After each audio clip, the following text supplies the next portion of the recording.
instructions. But a model is someone who lives a transformative life. And by that I mean who lives a life that transforms others. You are transformed by simply being in their presence and noticing the way that they live. And even after their death, their legacy can continue to inspire and transform your life.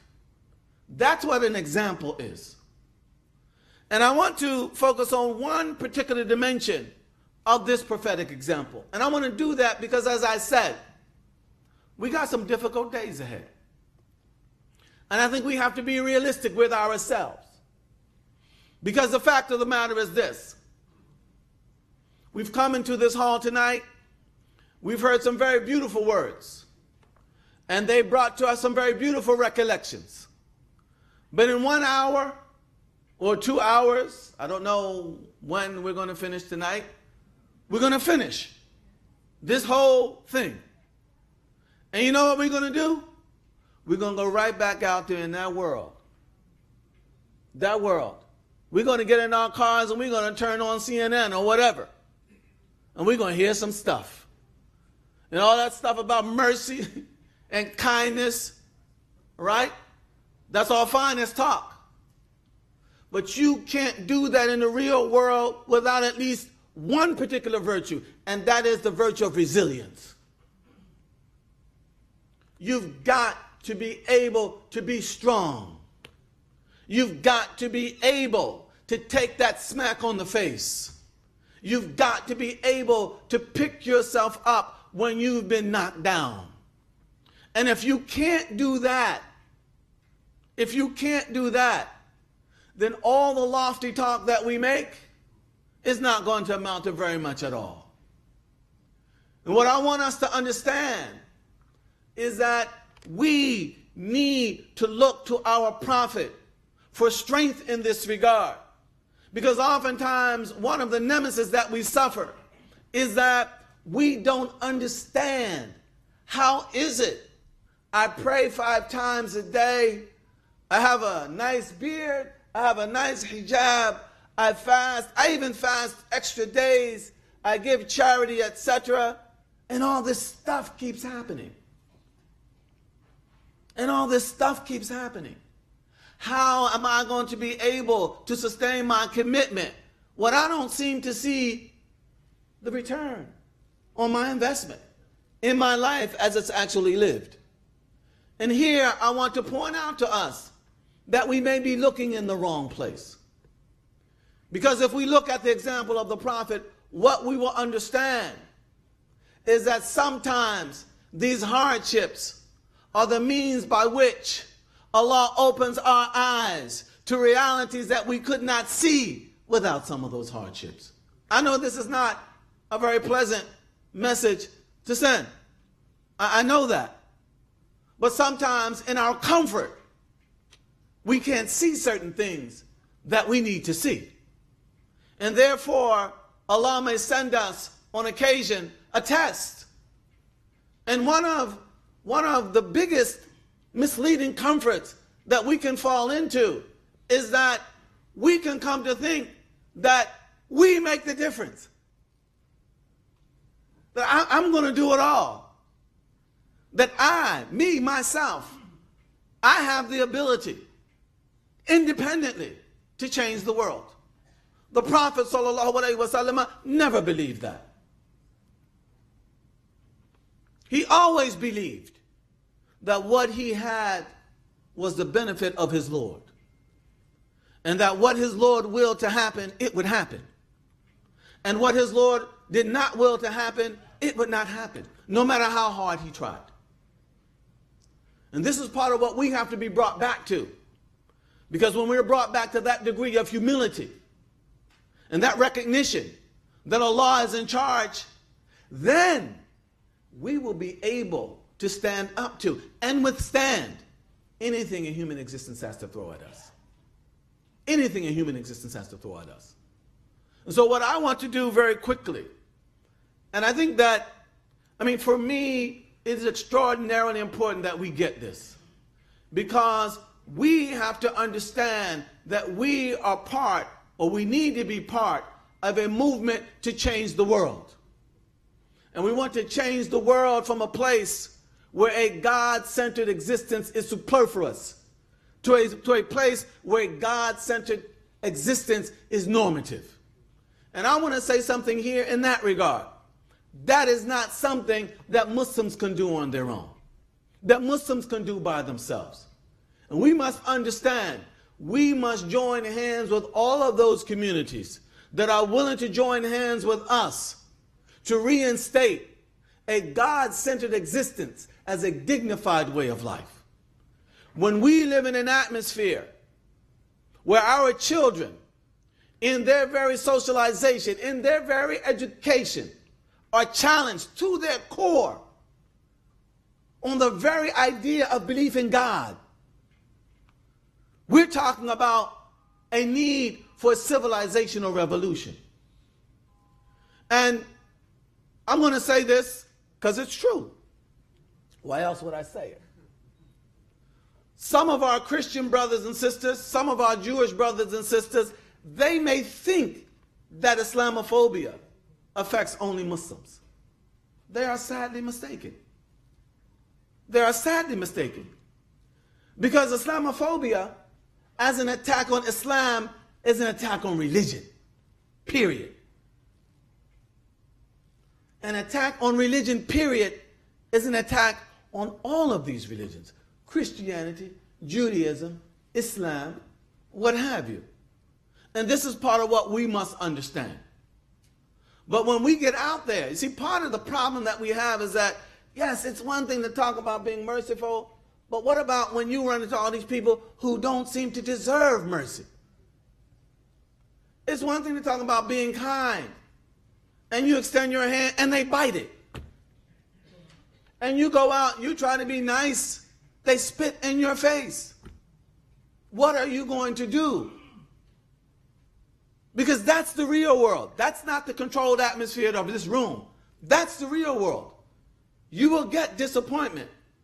There are bad people out there. There are misguided people out there. There are misguided forces out there. And they're all a part of the reality that we must confront. And how are we going to do that? We need to draw on the lessons of our prophet to gain the strength and resilience to be able to stand up to whatever that reality throws at us. So think about this. Think about the following. Here is a man, sallallahu alaihi wasallam, who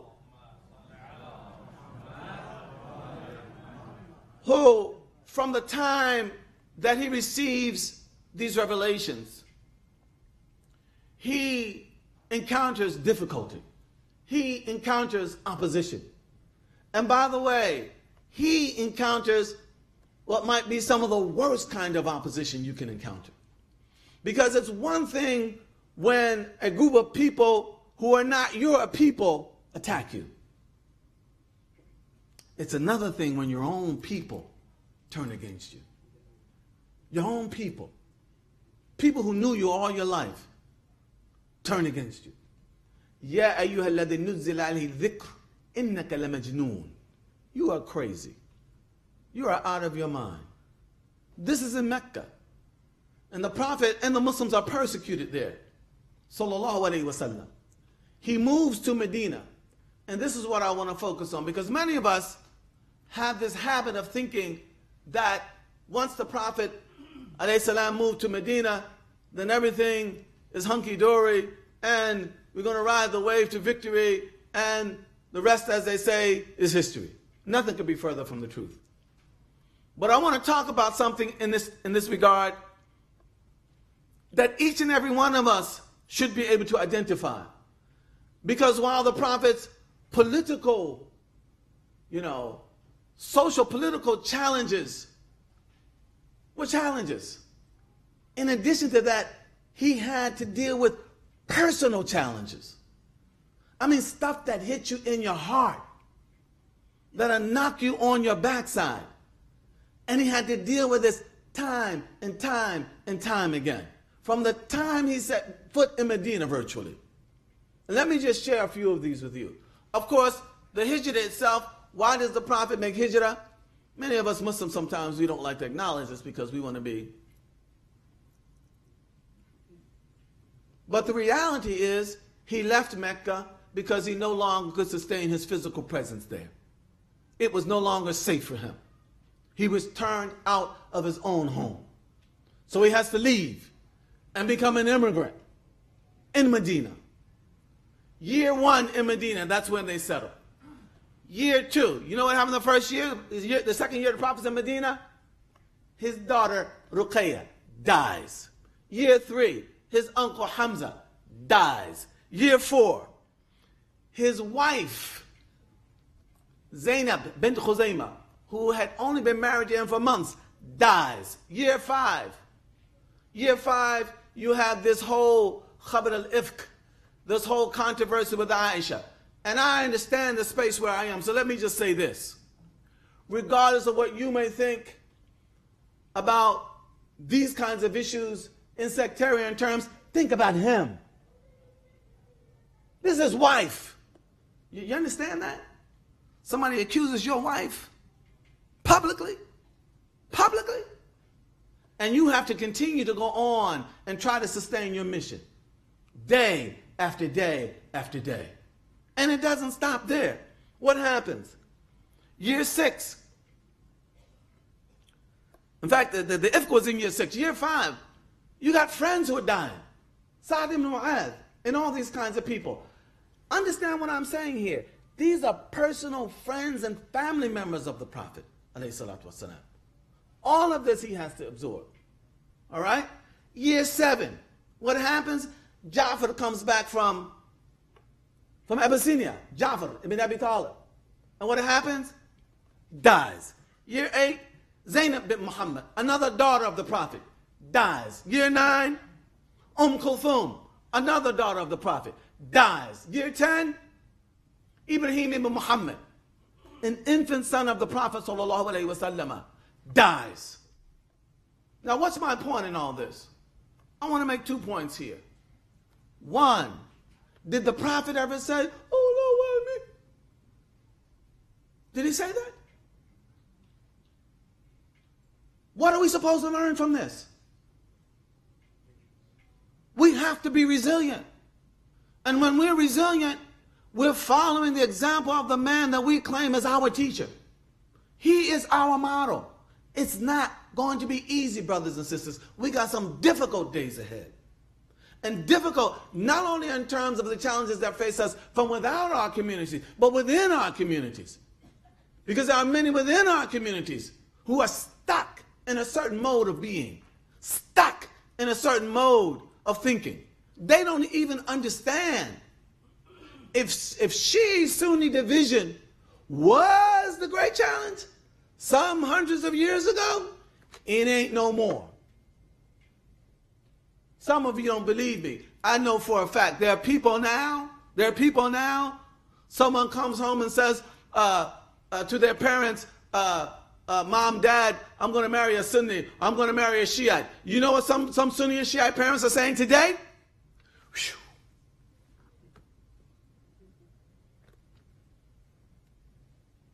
Because you know what it could be.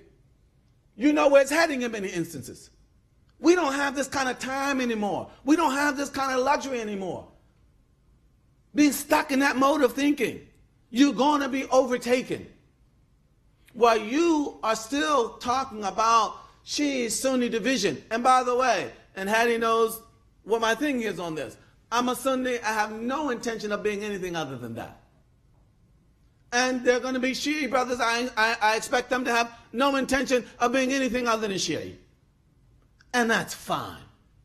We're Muslims. Now let's go and build. Let's go and build. Because while we're sitting around arguing about Shia-Sunni, your children are being taught Shia-Sunni what? All of it is irrelevant. All of it has no basis. They're being taught this now. And you know they're being taught this. And some of us see the effects of this. And this is not going to go away on its own. We have to be the agents of that change. But we cannot be the agents of that change if we are small-minded in our thinking and we don't have resilience. Because when we get out there and we start talking about a God-centered way of life, it is not simply going to be accepted. The opposition is going to be vicious and brutal. And we're going to have to come back to the example of our Prophet, sallallahu alaihi wasallam, to draw strength from that. To be able to get back up. To be able to maintain our connection with the source of all power. Because this is what modern secular society wants you to do. It wants you to let that go. And once you let that go, the world out there will always overwhelm you. There's no way the Prophet ﷺ could rationally convince himself, I got this. Do you understand what I'm talking about? Look at some of the battles he fought. The Meccans are 3 times what the Muslims are. Why would they ever think they could possibly prevail? This is what happens when you are reduced to your own devices and your own devices alone. But when you are able to reconnect to that source of all power, then you can get back to a belief in the miraculous, to a belief in the possibility of the miraculous. And that is one of the first casualties.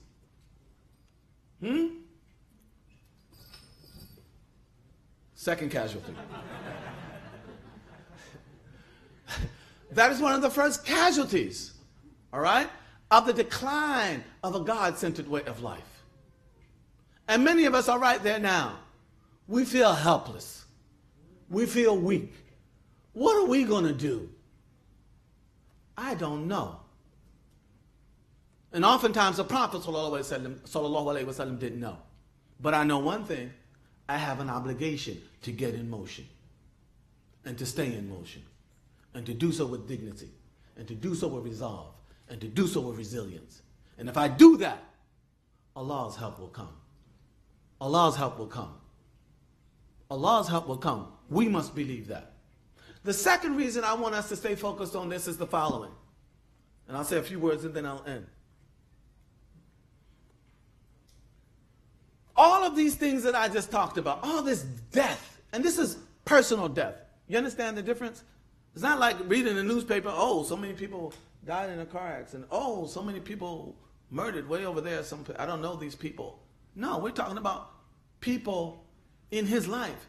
Daughters, sons, wives, friends. All of this tragedy. And by the way, this is a very, very limited list. All of this tragedy. How does he absorb that? And yet, and this is taking me to my closing point. Do you get any sense of this in the Quran itself? What kind of strength is that? Do you understand what I'm trying to say? You see, if a tragedy happens to me, one of my children dies, that's Allah, right? You'd probably be able to read in some of my writings, wow, he was really affected by that. You know, some of my speeches may change a little bit. You follow what I'm saying? Because I just can't hide all that pain, right? I can't take myself above all that pain, right? And by the way, this is not once, this is not twice. Every year it's going on. All right? How does he rise above that and deliver this Quran pure, unadulterated, with his feelings having nothing to do with it? That's a man who has a sense of mission. And all of us have to acquire that sense of mission. And that sense of mission with resilience. Brothers and sisters, resilience ain't about how much money you got. It ain't about how much degrees you have. It's like Rabbi Weissman said, it's not about how big your house is or how fancy your car is. How connected are you to Allah and the model of his messenger? That's what we must get. That's what we must get. And when we make that connection, we get two things. One, There's no giving up. We don't have that in our vocabulary. We don't give up. The odds may look overwhelming. We don't give up. In fact, we may even be losing. We don't give up. Huh? We may be so just,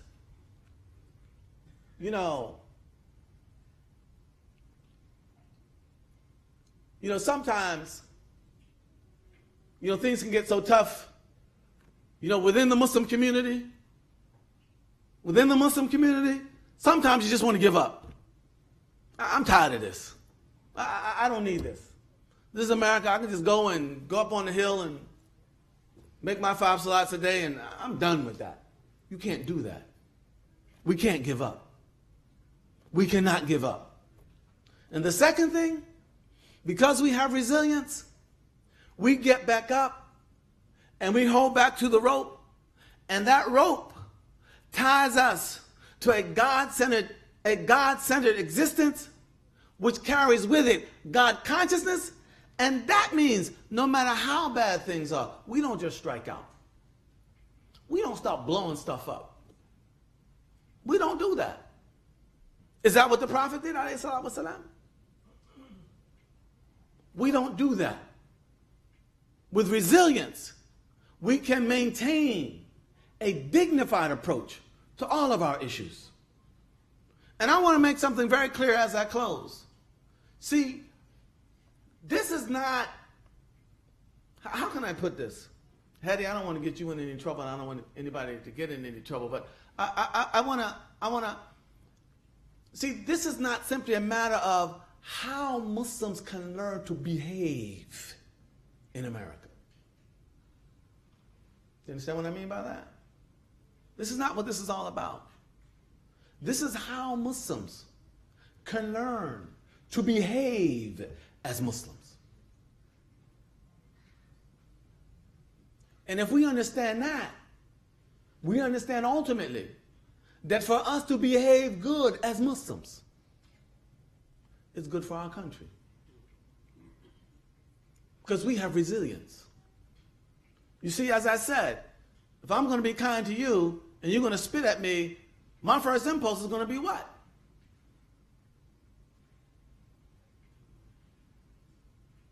Be kind again? Be kind 3 times? But in many instances, that's exactly what we have to do. Where are we going to get the strength for that? Where are we going to get the strength for that? And that's what we need. Right? Don't think that because you want to bring good to society, society is just going to embrace you. They didn't embrace the Prophet ﷺ, and they're not necessarily going to embrace us. And we just can't just say, what the hell with that society? It's going to hell in a handbasket anyway, and take our little religion and head for the hills. We can't do that. That's not what our model taught us. We have to stick and stay with resilience. With resilience. I'll end by saying this. I think it's one thing to celebrate a man's life in ways that bring us joy and that bring us good feeling.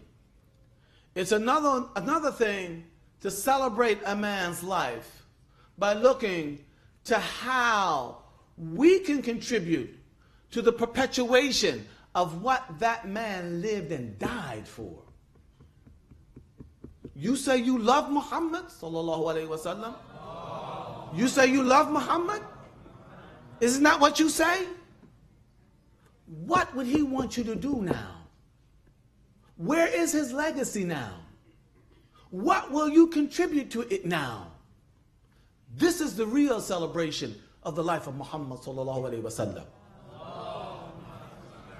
Thank you very much, and I ask Allah subhanahu wa ta'ala to bless you all, to forgive me for anything that may have been a matter of misspeaking, and most of all, may He continue to shower His blessings and His peace upon our beloved Prophet Muhammad wa ala alihi wa sahbihi wa sallam. Wassalamu alaikum wa rahmatullahi wa barakatuh.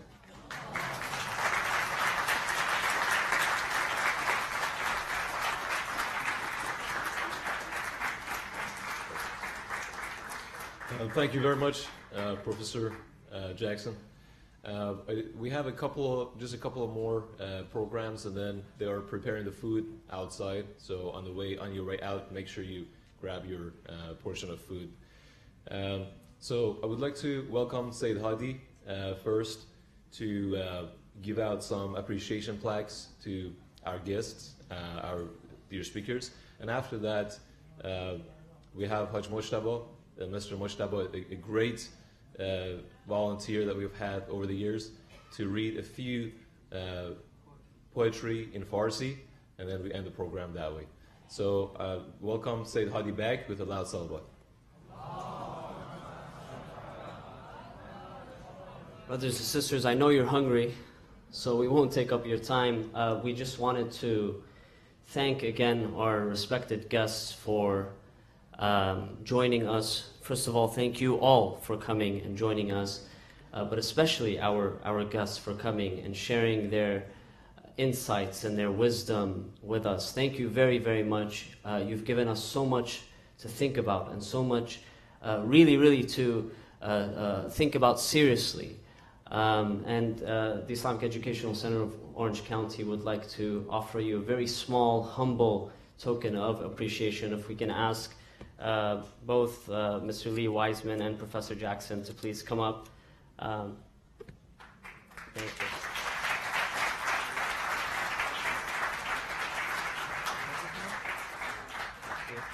Professor Jackson.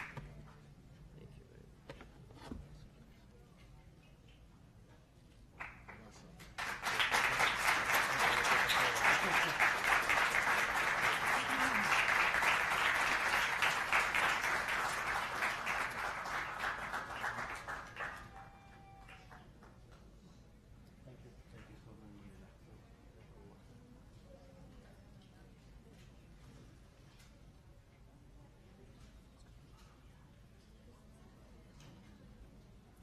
All right, so again, the poetry by Mr. Mojtaba is going to be in Farsi, in Persian language. Please remain seated, even if you don't understand. It's very short, and then after that, we would all be ready for the dinner handout outside. Mr. Mojtaba, come on in. Let me welcome him. Help me welcome him with a loud salawat.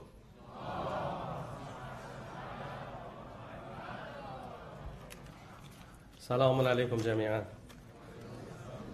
تبریک عرض میکنم. بلغ العلا بکماله کشف الدجا بجماله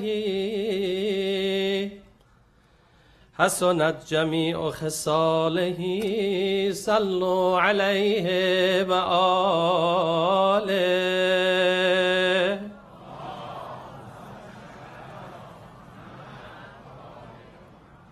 روشن جهان ز نور جمال محمد است. با این صلوات شام خبری نیست.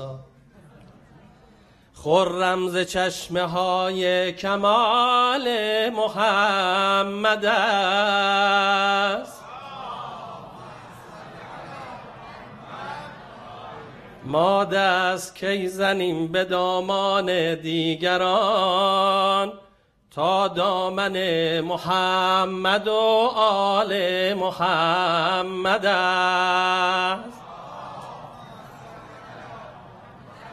بر چهره تابان پیامبر صلوات، بر نور ششم ولی داور صلوات. امروز که بهر ملت ماست دو عید، روز صلوات است مکرر صلوات.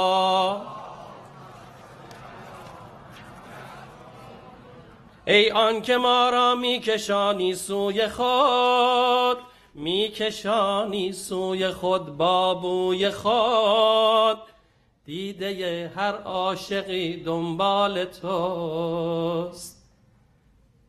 نقطه پرگار عالم خال توست. مجلسی برپا نمودی از صفا، بهر مولودی جدت مصطفی. ای که خود دعوت نمودی از همه، هان بیا مولا به جان فاطمه. یه صلوات محمد بفرمایید.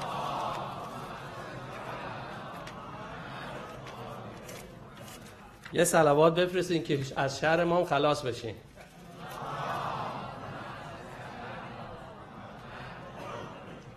ماه مدینه آمد، ماه مدینه آمد، صفای سینه آمد، صفای سینه آمد، خورشید مکه سر زد، فروغ دیده آمد، فروغ دیده آمد.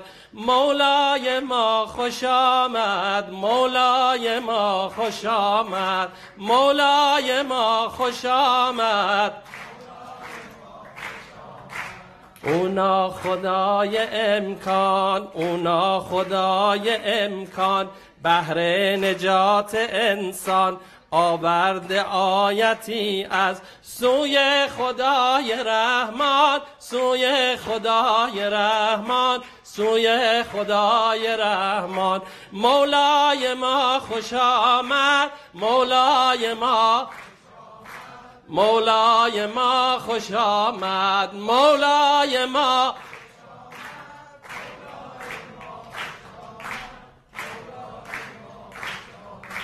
آیت علم الیقین، حافظ دین مبین، آیت علم الیقین، حافظ دین مبین. همه گرفته نشأت، همه گرفته نشأت، از آن مه بیغرین، از آن مه بیغرین. مولای ما خوش آمد، مولای ما خوش آمد. ای قبله مؤمنین، سرور روی زمین، ای قبله مؤمنین، سرور روی زمین. یاور و یار و معین، شهنشه عالمین، یار و یار معین، شهنشه عالمین. مولای ما خوش آمد، مولای ما خوش آمد، مولای ما خوش آمد، مولای ما خوش آمد، مولای ما خوش آمد، مولای ما خوش آمد. جهت خوشنودی آقا امام زمان عجل الله تعالی فرجه الشریف و سلامتی خودتون و خانوادتون، اجماعاً صلوات جلیل مرحمت بفرمایید. مهدی جان.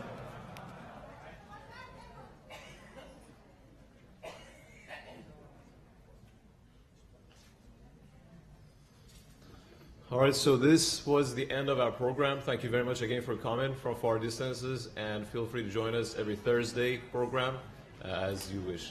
The dinner is waiting for you guys. Thank you.